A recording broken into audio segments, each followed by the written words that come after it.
Nagsimula na ang Asia Tour ni Ja Morant since July 25. Matatapos yun hanggang August. First stop ni Morant, China, mula July 25 to July 30. Ito kasi yung isa sa biggest market sa Asia na technicality, baluarte ni Kyrie dahil sa kanyang anta-sponsorship na ang ipinalit sa kanya sa Nike si Ja Morant. After sa China, next stop naman ni Morant, lilipad siya July 31 papuntang Japan. Sanay naman lumipad itong si Morant. Sila naman yung second biggest market sa NBA ngayon at gustong makuha ng liga. Si Hachimura ang isa sa high-selling jersey sa Japan. So hindi ko sigurado yung time zone dito pero ang huling stop ni Ja Morant sa kanyang Asia Tour ay August 2 sa Manila. So may mga schedule doon ng workout para sa mga invited na high school player na makakasama ni Morant.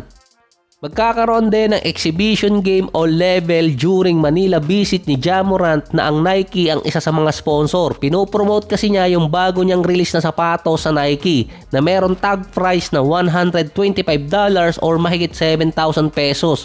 Ito yung huling part ng Asia Tour ni Morant sa Pilipinas. Bukod kasi kay Morant, si De'Aaron Fox dapat magkakaroon din ng Asia Tour para sa Under Armour. Parang last minute kinancel dahil hindi sigurado yung injury ni De'Aaron Fox. Pero ang lagi lang naman pupuntahan doon or sure na pupuntahan sa Asia, China. Ito kasi yung isa sa biggest market sa Asia. Kakatapos nga lang ng tour doon nitong si Nikola Jokic. So balik naman sa NBA at sa Lakers ulit. Tapos na ang NBA draft, open na ang free agency, tapos na ang Summer League, papasok na yung part na dry sa off-season. Ito yung time na wala halos transaction, nasa bakasyon na ang mga executive at balik sila September bago mag-training camp.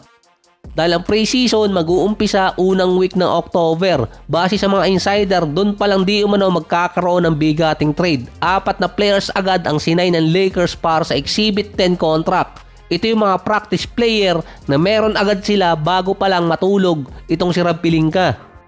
Ang isa kasi sa inaabangan doon kung si LeBron ba ay mapupunta ng Dallas or lilipat ng ibang team. Dahil sa interesado si LeBron na makasama yung dati niyang teammate. Kaso hindi yata tinanong kung gusto siyang makasama ulit.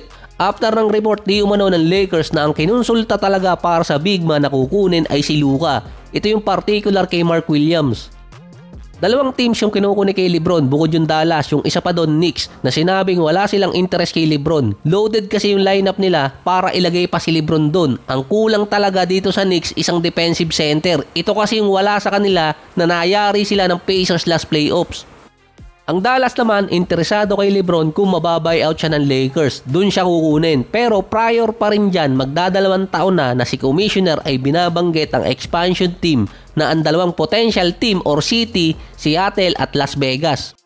Dati nagkaroon na ng rumors na kaya ibinenta ni Mark Cuban yung shares niya ng Dallas sa bagong may-ari ang Adelson family ay dahil sa connection nila sa Las Vegas at sa mga casino na agad naman tinanggihan ni Mark Cuban. Ang Adelson family ang nagpapatakbo ng Las Vegas Sun Casino and Hotel. Nagkaroon din ng rumors na magre-relocate ang Dallas sa Las Vegas dahil bawal ang gambling sa Texas. Si LeBron ang isa sa mga advocate ng expansion team papunta Las Vegas kasi sinasama siyang makakatupad nun kasama yung mga business partner niya. Kaya nakakapagtaka din kung gustong pumunta ni LeBron ng Dallas or sa ibang team, bakit niya pa tinanggap yung kanyang player option. Based kasi sa mga report, walang team ang interesado kay LeBron na magbigay ng mahigit $50 million na kontrata dahil sa bagong CBA rule. Hindi di umano tinupad ng Lakers yung contract extension na dapat ibibigay dito kay LeBron at pababayaan na lang ma-expire ang kontrata niya next year. Kaya si former President CJ McCollum ng NBA Player Association naghugas kamay na masama talaga yung nangyaring second tax apron. New normal na kasi. Bukod pa sa mas kinukonsulta na ng Lakers si Luka pagdating sa mga player na kukunin nila. Isa pa si Luka committed din sa Lakers dahil siya nagre-recruit ngayon ng mga player. Natuto na rin. Nangyari yon after or before ng sale ng franchise sa bagong team owner. Kahit kasi ma-buyout si LeBron sa Lakers, minimum veteran contract ang makukuha niya sa ibang team. Kung Dallas din ang pupuntahan niya, kailangan din magbitaw ng Dallas ng ilang player para lang hindi lumagpas sa tax apron. Mahigit 10 million na kasing lagpas sa first tax apron ang Dallas ngayon. Sinabayan pa yan ng cryptic post ng agent ni Jokic na kasama si LeBron at si Maverick Carter.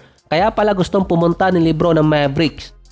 May caption yon di umano na best time gumawa ng plano para sa 2026. Yun ang time na posibleng free agent na si LeBron. At yun din ang taon na si Nikola Jokic posibleng pumirma ng panibagong kontrata sa Denver Nuggets at mas malaking kontrata ang makukuha niya kumpara ngayon taon siya pipirma dahil another 4-year contract or mahigit 60 to 70 million dollars ang pwedeng makuha ni Nikola Jokic. Pero ang hula ko lang dyan kasi kasama niya si Maverick Carter hindi naman si Rich Paul. Ang posibleng mangyari o pinag-uusapan ng dalawa, gagawa ng pelikula yung buhay nitong si Nikola Jokic dahil kasama niya si Maverick Carter. Yun kasi nag-handle ng production company nitong si LeBron. Silang dalawa magkasama. Pero kung si Rich Paul ang kasama nun, ibang usapan na.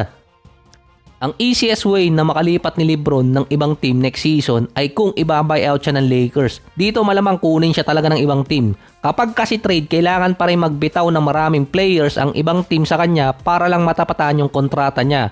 Pangalawa, makakapamili si LeBron kung saang team siya pupunta via trade dahil nga meron siyang no trade clause. Nakalagpas na yung isang team dyan. Pero meron din si LeBron na way na i-reject lahat ng teams na pwede makipag-trade sa kanya.